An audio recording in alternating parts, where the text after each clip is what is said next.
Hello friends, સ્વાગત છે તમારું મારી યુટ્યુબ ચેનલમાં. તો આજે આપણે બનાવીશું રીંગણનો ઓળો. આમને રીંગણનો ભરથું પણ કહેવામાં આવે છે. તો આજે આપણે બનાવીશું જૈન રીંગણનો ઓળો, કાંદા કે લસણ નાખ્યા વગર. જો તમને મારો વિડીયો પસંદ આવતો હોય તો લાઈક કરજો, કોમેન્ટ કરજો અને શેર કરજો. તો ચાલો આપણે રીંગણનો ઓળો બનાવવા માટે રેસીપી ચાલુ કરીએ. એમના માટે મેં અહીં 1 કિલોગ્રામ જેટલા રીંગણ લીધેલા છે ઓળાના. તો રીંગણને આપણે સારી રીતે ધોઈ નાખવાના છે. રીંગણને આપણે ગેસ ઉપર શેકવા મૂકીશું છે. રીંગણને આપણે એ રીતે શેકવાના છે કે વારાફરતી આપણે રીંગણને ફેરવતા શેકતા જઈએ, જેથી કરીને આપણું રીંગણ કાચું ના રહે અને સરસ રીતે બફાઈ જાય. રીંગણ આપણે તાજા જ લેવાના છે અને એ જ દિવસે આપણે તેમનો ઓળો બનાવી નાખવાનો છે, જેથી કરીને આપણા રીંગણ જવડ ના રહે. તો તમે જોઈ શકો છો કે આપણા રીંગણ સારી રીતે બફાઈ ગયા છે અને તેમની આપણે ફરતેથી છાલ ઉતારી લઈએ. તો આવી જ રીતે આપણે બધા જ રીંગણની છાલ ઉતારી લીધી છે. ચમચીની મદદથી આપણે રીંગણને મેશ કરીશું, જેથી કરીને આપણું રીંગણ સારી રીતે મેશ થઈ જાય. તો તમે જોઈ શકો છો કે આવી રીતે આપણે બધા જ રીંગણને મેશ કરી લેવાનું છે.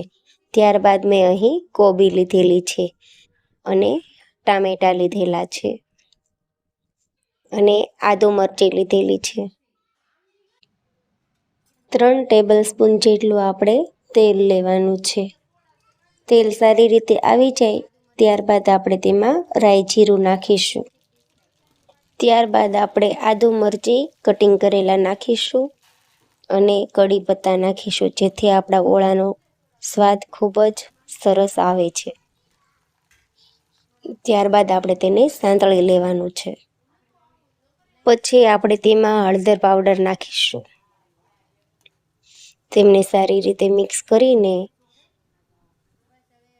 પછી આપણે તેમાં નાખીશું સ્વાદ અનુસાર મીઠું અને થોડા ખાંડના દાણા, જેથી કરીને આપણો રીંગણના ઓળાનો સ્વાદ તૂરો ના લાગે. પછી આપણે એડ કરીશું કોબી.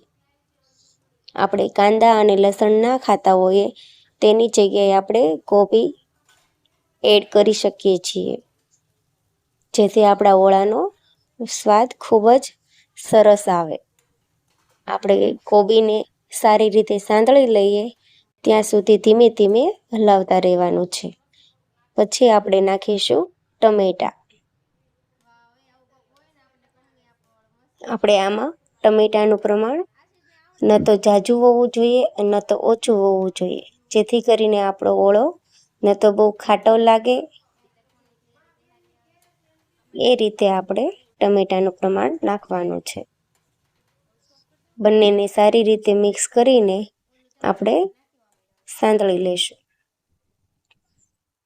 પછી આપણે નાખીશું રીંગણનું ભરથું. તેમને સારી રીતે મિક્સ કરીને આપણે ધીમી ગેસની ફ્લેમ પર ચડવા દઈશું. બધી જ વસ્તુને સારી રીતે મિક્સ કરીને આપણે ઓળાને હલાવતા રહીશું. ત્યારબાદ ઉપરથી મેં ધાણા જીરું પાવડર નાખેલો છે અને 1 ચમચી જેટલું લાલ મરચું પાવડર નાખેલો છે, જેથી કરીને આપણા ઓળાનો ટેસ્ટ ખૂબ જ સરસ આવે અને કલર પણ સારો દેખાય. તો તેમને સારી રીતે મિક્સ કરીને આપણે હલાવતા રહીશું. તો તમે જોઈ શકો છો કે આપણું કાઠિયાવાડી ભરથું બનીને રેડી થઈ ગયું છે. તો છે ને ઇઝી રીતે આપણે બનાવવામાં આવતો કાઠિયાવાડી ઓળો. ત્યારબાદ આપણે ઉપરથી કોથમીર પણ નાખીશું. જો તમને મારો વિડીયો પસંદ આવ્યો હોય તો સાઈડ પર આપેલ બેલ આઇકન પર ક્લિક કરજો,